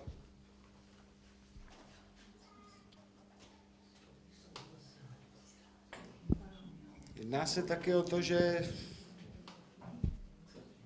obec, kdyby jednala v mikroregionu, dokázal by se domluvit třeba s Kozolubskýma, s Touškovskýma, na nějaký dopravě. Do toho Touškova, do těch Kozolub stejně ty autobusy jezdí. Obec Vochov, kdyby jednala v mikroregionu, tak se dokáže domluvit s těmahle obcema na tom, aby sem ty autobusy mohly zajíždět. Jak nějakou tu vizi tady máme, tu vám můžu ukázat. Tady máme na papíře. Jedná se o tu točnu u rybníka. Vás to bude zajímat asi special. Takže kvůli vám to tady děláme. Ale budeš jezdit. Budeš jezdit autobusem. No to by mohlo dále jezdit. Je to pouhá vize. Je to pouhá vize. Není to žádný projekt.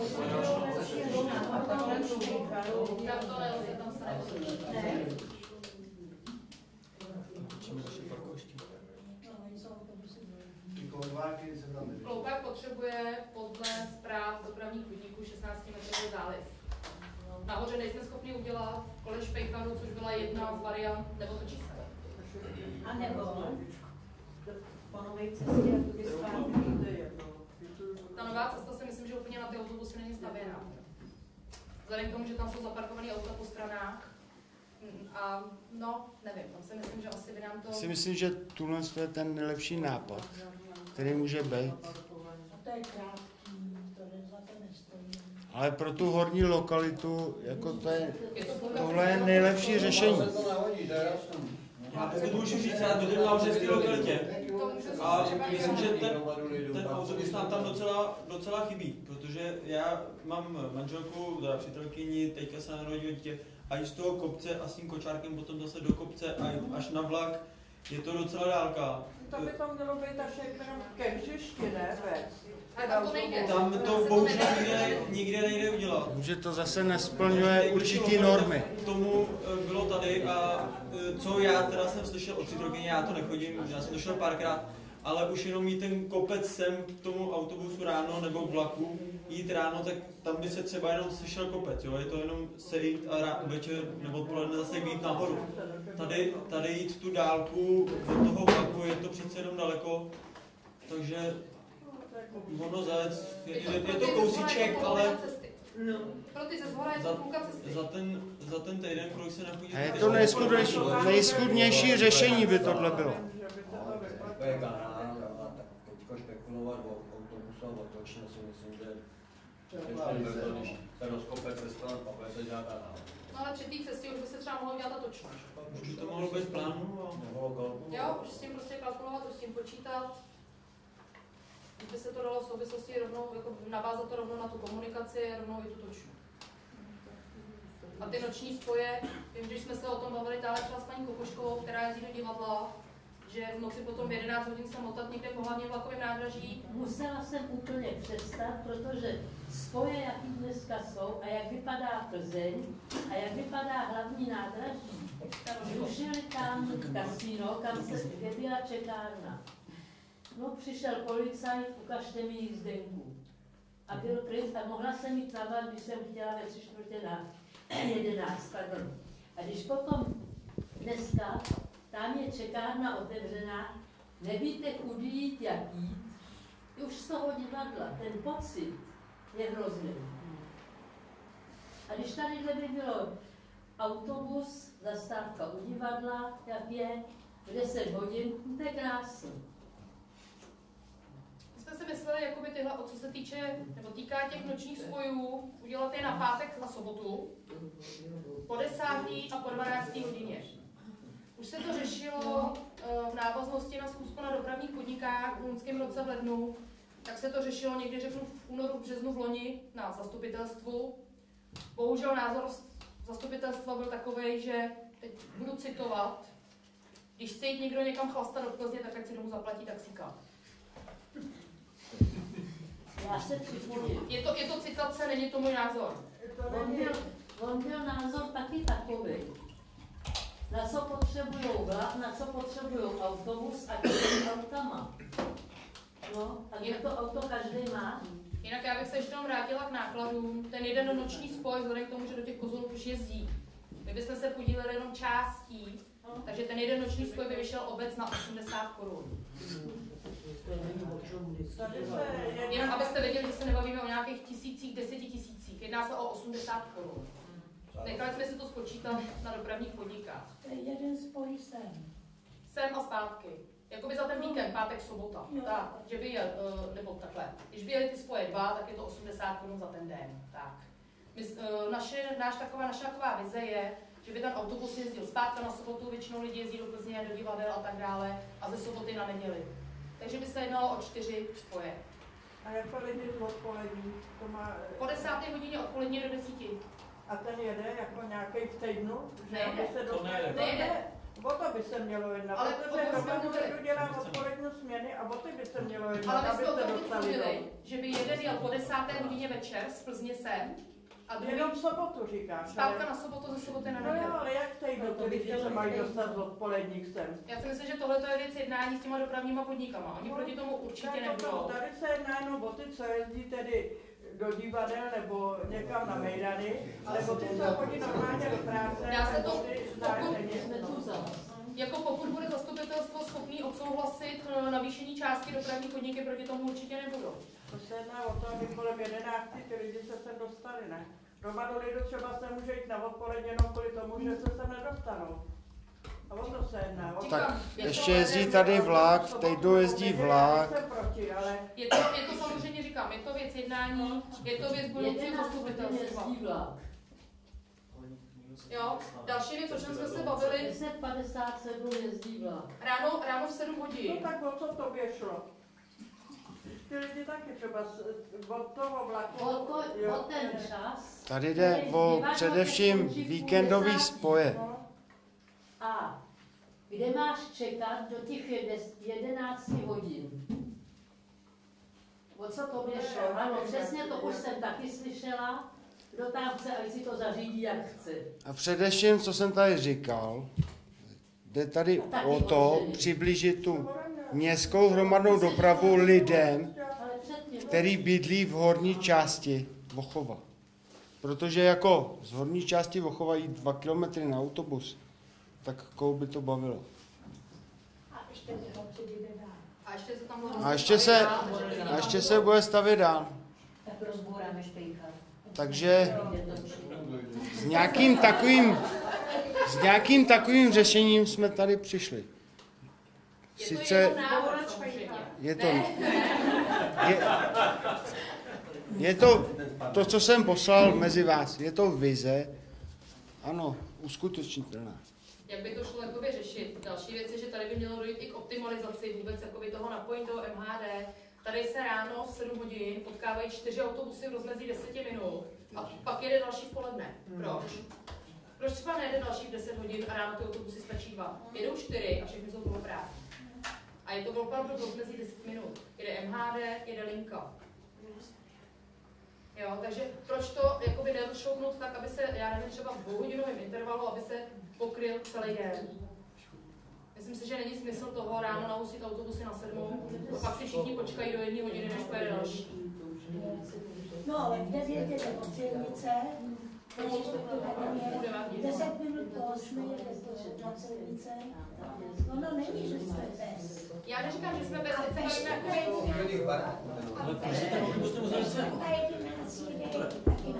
Teď se bavíme konkrétně o té městské hromadné dopravě, která teda zajíždí až do města, případně i na Lochotín, vlastně je tam třeba možnost i k nemocnici, kdo jede a tak dále, kde už nemusíte, řeknu, přesedat do autobusa. To tak není šikovný. Teď no, už já vím, no. Pejvalo to jelo k nemocnici. Nicméně říkám, tohle je to návrh. Samozřejmě každý návrh je věcí diskuze, každý na to může mít jiný názor.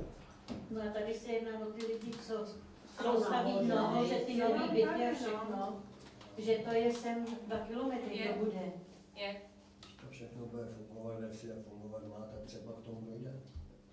Zatím by se to tu jenom hádá všechno. Je to tak. Pašku, no.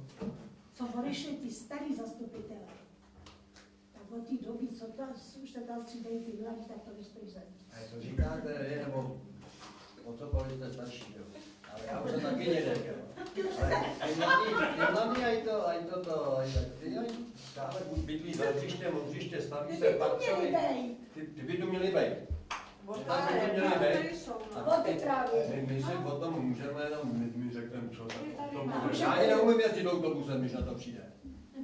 Já málo Vašku. Prosím? Já málo, já mám radši vlakem. Vidíš, ale ty mladí, který jsou to, tak já tomu fandím. A nejsou no, jako škoda, třeba se to tam dostane nahoru k vám. Už jsme s nima měli setkání na hřišti. Jedete do Plzně jako vlakem. Tak si zaplatíte taxíka.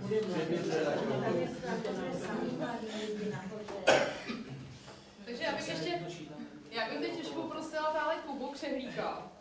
K dalšímu tématu podpora sportu, volnočasových aktivit a kulturní akce. To jsem já, jsem Kuba Křehlík, já jsem se sem nastěhoval taky před rokem. A za tu dobu, co tady bydlíme, ten rok a kousek, tak jsme tady nezažili pořádnou kulturní akci. Což... Prosím? Tak jsme o tom aspoň teda neslyšeli, možná se to k nám nedostalo, ale... Jo, není kde, já jsem... Já myslel MDD, říkám mezinárodní. Jo, není kde. Já se rozuměl blbě. Takže se mluvám, špatně jsem slyšel. Takže náš plán by byl asi takovej, že bychom chtěli podpořit lidi, právě paní třeba, která jezdí do divadla, tak minimálně 4krát do roka, že bychom zaplatili autobus, snědali lidi a vyrazili jsme do divadla. Některé ty divadla jsem posílal maily, 2 měsíce dopředu jsou schopni nám poslat nějaký program, co by se hrálo, takže by se to domluvilo dopředu, zamluvily se lístky, nebyl by žádný problém. Pro seniory by taky vždycky pořádají nějaký akce, takže by to bylo levnější, vůbec žádný problémy s tím neměli. Kolik lístků bychom si řekli, 1, 2 autobusy, vůbec žádný problém. Když by to věděli dopředu, klidně udělají představení. Mohli jsme jezdit do Prahy, tam jsme obesílali v Plzni. Nemusí to být jenom do divadla, bohužel už to právě není, což my bychom třeba taky jeli někdy, ale nebylo to tady, takže to nás napadlo.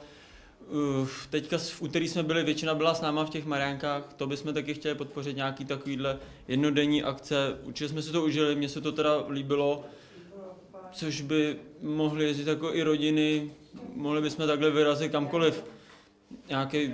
Nějaký města takhle vždycky není problém, takže určitě by se to tady dalo dohromady. Já, co jsem nahoře slyšel, tak kdyby se jezdil do divadla, tak i mladí by jeli, akorát prostě není jak a teďka tím vlakem, když paní říká, tak já ji chápu, protože kdyby do 10 hodin je divadlo, potom čekat někde na vlak, takže by se udělal takhle autobus na tu cestu, takže tuto bychom určitě chtěli podpořit, to jsou věci, které by určitě tady se chytly a velice by mě to bavilo. Třeba mě, určitě vás taky.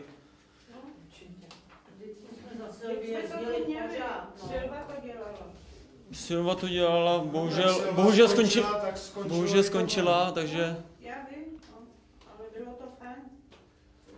Když by se to dalo včas na stránky nebo na letáčky, tak myslím, že by bylo víc lidí, než teďka jelo do těch Mariánek, že by si mohli vzít volno, mohli jsme se domluvit i víkendový termíny, není vůbec žádný problém. Co jsem se teda dozvěděl od těch divadel, že není problém ničem. Takovýhle, kdyby bylo větší množství lístků, takže by vůbec žádný starosti neměli s tím. Další věc, která mi tady chybí, je, nebo bude chybět, tak až jsem vyrostem malá, tak větší to dětské hřiště. Teďka je tam pár průlezek, pár dětí tam chodí, ale myslím, že až se tady nastěhuje víc lidí, bude víc dětí, takže to hřiště zvětšit, dá tam víc průlezek a pro ty mladší, takhle, nebo mladší, pro nás, co budeme mít ty děti, tak nás napadlo tam třeba udělat plážový hřiště na volejbal. Oplotilo by se to, aby tam nelezli cizí lidi, nebo nějaký prostě lidi, kteří co tam nemají co dělat, aby tam nedělali bordel, aby tam mohly být ty matky nebo babičky, dědečkové s těma dětma, tak nás napadlo udělat tam terasu k té hospodě s pergolou zastřešenou, aby se tam mohli napít, najíst, aby tam mohli sedět celý odpoledne, když bude hezky, tak aby tam mohli sedět. Ty děti si tam můžou hrát, uvidí na ně krásně. Teďka je tam pár laviček, co jsem viděl, a k té hospodě není pořádný přístup.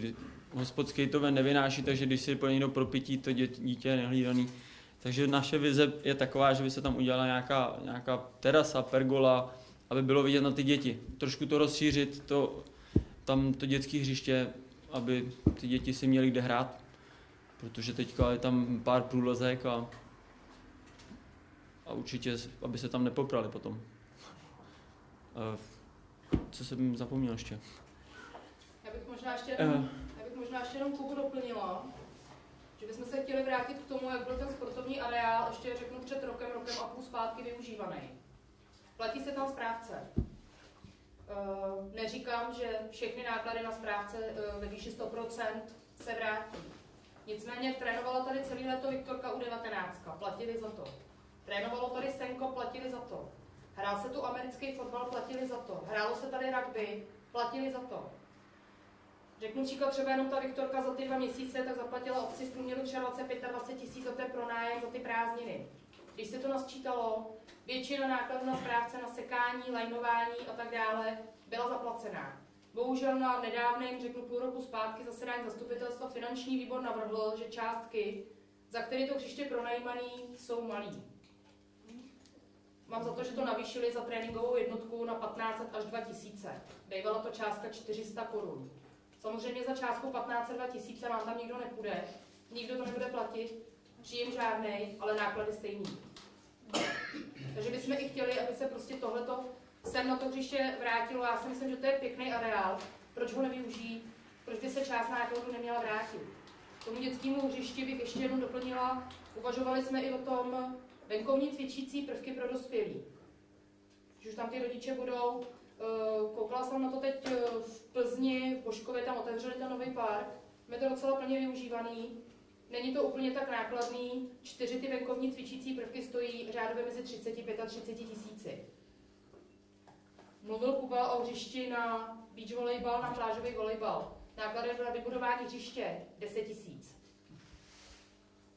Takže nejsou to nějaké úvahy, aby jsme se tady hypoteticky někde pohybovali v nějakých milionových částkách. Myslím si, že se držíme docela reálně při zemi na to, co by se dalo a nedalo zvládnout. A ten areál si myslím, že je zbytečně prázdnej. To horní hřiště taky, jezdí se to tam akorát sekat ze statku a jediný, co tam proběhne, je 2krát do roka trénink hasičů.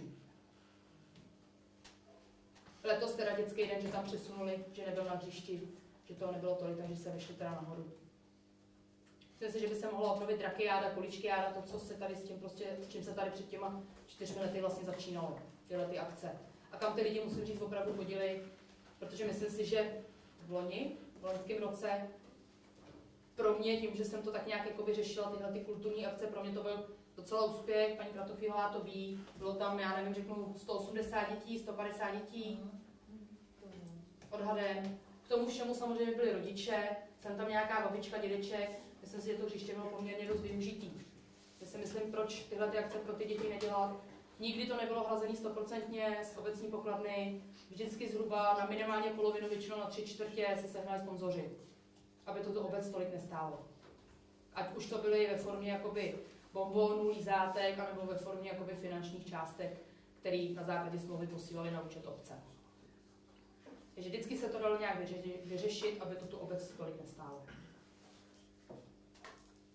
Já se ještě myslím, že v rámci těch volnočasových aktivit a kultury spousta obcí pořádá třeba diskuze pro seniory. Ať už je to s lékařem, ať už je to s nějakým hercem, třeba z Plzeňského divadla. Prosím.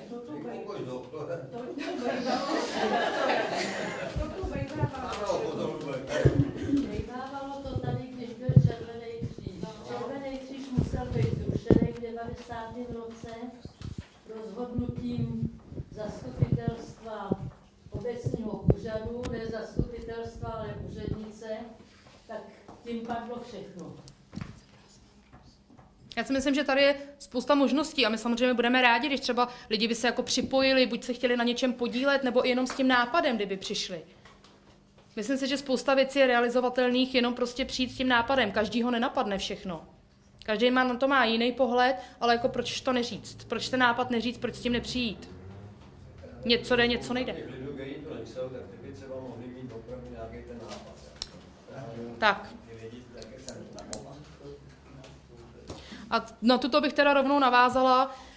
Máme tam jeden bod zkvalitnění komunikace s občany, pravidelná diskuzní setkání. Já si nemyslím, že jsou věci, které by se úplně všechny třeba měly projednávat na veřejném zasedání zastupitelstva. Já si třeba dneska myslím, jak tady byli pánové z Ingemu ohledně kanalizace, že v okamžiku třeba, kdy obec měla ten projekt hotovej, tak mohla udělat tady diskuzi, ten projekt tady představit a ten projektant, jak vám to tady řekl dneska, tak už ty lidi s tím mohli být seznámení, i teda vzhledem ke kapacitě, že se to třeba mohlo udělat na 2x, na 3x. Ale myslím si, že 99% obce, takhle, 70% obce si myslím, že ani neví, že ten projekt už je hotovej. A dalších 99% si myslím, že ani neví, jak by to mělo vypadat, nebo ten projekt ani neviděli. Já osobně si vzpomínám za tu dobu, co ten projekt byl hotový, tak 3 lidi se na něj přišli podívat na úřad. 3 lidi. A už to bylo většinou v souvislosti s tím, že ty lidi tady chtěli stavět, takže se přišli podívat, kudy by se mohli připojit, tak aby jim to na tu kanalizaci navazovalo. Takže v tomhletom rámci si myslím, že pokud by se dělo takhle něco zásadního na té obci, nějaký nový projekt nebo prostě nějaká nová zásadní informace, která by se týkala celé obce, svolat mimořádně jenom prostě v rámci diskuze, aby ty občani o tom byli informovaní. Vycházel Vochovák. No, on už ho nějak nemá kdo psát. Takže i k tomu bychom se rádi vrátili. Silvo, tomu ti něco řeknu. Loni to bylo, když tady Bohouš, jako říkal Ivanovi, protože Švecová se nabídla, že by ten Vochovák dělala, ale potřebuje podklady. To je pochopitelné. Ano, nemůže vařit z vody. Ivane, zaříď to, Švecová udělá Vochovák. Je to rok. A co se stalo? Nic. Ani nic. Jeden vyšel. Co? Jeden vyšel. Kdy pán? To nevím, To už je díl.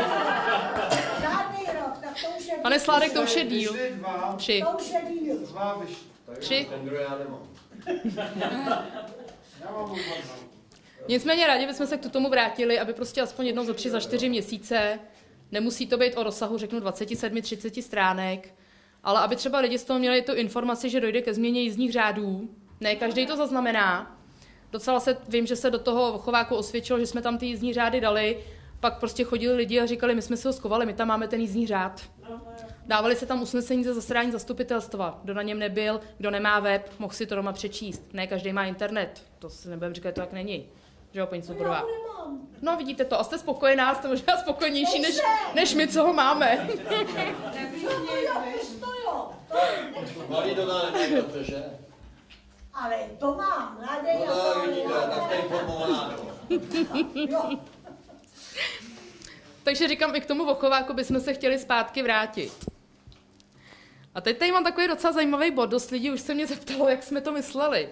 Zapojení všech členů zastupitelstva do práce v obci. Správně. Já si myslím, zastupitelů je tam 9. Proč by měli dělat 2 a zbytek se vést?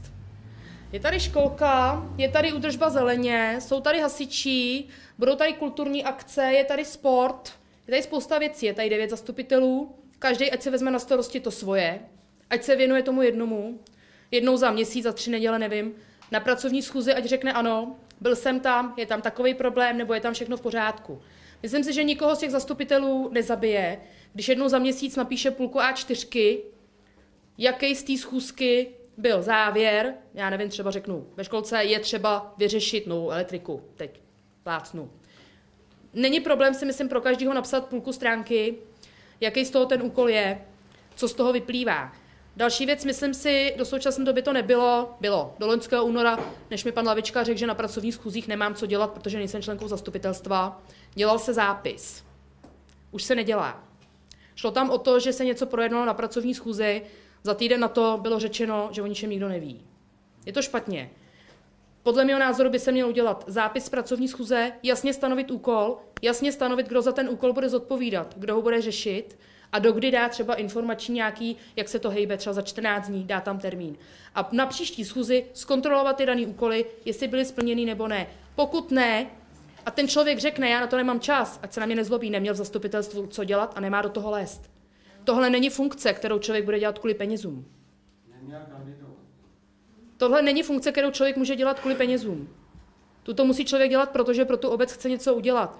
Protože když to vemu v realitě, tak za 200 jako řadový zastupitel, za 450 jako člen výboru a za 620 korun jako předseda výboru, to opravdu není o penězích. Paní Svobodová mi to potvrdí. Tam prostě člověk to buď to jde dělat s tím, že to dělat chce, ale potom teda mně osobně se nelíbí výmluvy, jo, to už je 14 dní, já jsem na to neměl čas, já jsem jezdím večer z práce. Tak ale tyhle ty priority by si měl člověk asi srovnat, než teda do něčeho takového vleze. Kronikáře ještě nemáme. Kronikáře nemáme od roku... Ano, ze zákona má obec povinnost vést kroniku. Od roku 2006 obec kronikáře nemá. V roce 2006, kdy skončil Petr Rožmberský, tak obec od roku 2006 nemá kronikáře. A ty to dělal nějaký tady ten Havlík nebo Hladík, nebo jak se jmenoval? To nevím. U Ernestů, co bydleli. Tak to nevím. Prosím tě, ten ani tady není na to. Ten už tady není ani, no, to je pravda. Tak to já zase už nevím, že tu není, jo. Ale oni prosím tě, jenom je tady podílné, to je. Nicméně i tohle je třeba napravit. Já poslední jakoby informace, které jsem měla, dělal to potom Radek Popelka chvíli, nahoře na Dražkách. Jo, tak počkej, Popelka. Tak já jsem myslela tady. Ten poslední, co mi předal, tak byl takovej od Petra, ještě tenkrát to nebylo jakoby, řeknu blbě, zcenzurovaný, odkontrolovaný. Byl to takovej soupis do té kroniky za roky 2006 až 2010. Nebylo to upravený jakoby pro tisk a pro založení do té kroniky. Od té doby není ani čárka a ani tohle ještě není zpracovaný. No taky na to musí být makr, protože nemůže dělat kde kdo, ne? To neříkám, ale možná si myslím, že by minimálně třeba stálo za to obejít tu ves a určitých lidí se třeba zeptat. Možná by do toho někdo šel, akorát třeba to ty lidi nevědí. Jo. Chtělo by to opravdu starou sedlíka, ale myslím si, že to je buď to napsat na web, že se schání kronikář, nebo jo, ale musí se to řešit, protože obec to ze zákona má jako povinnost tu kroniku vést.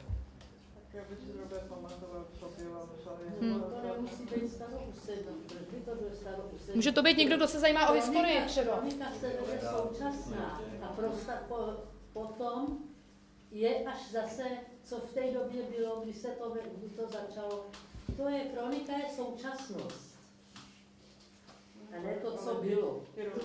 To je zapsané. Co bylo, je zapsané.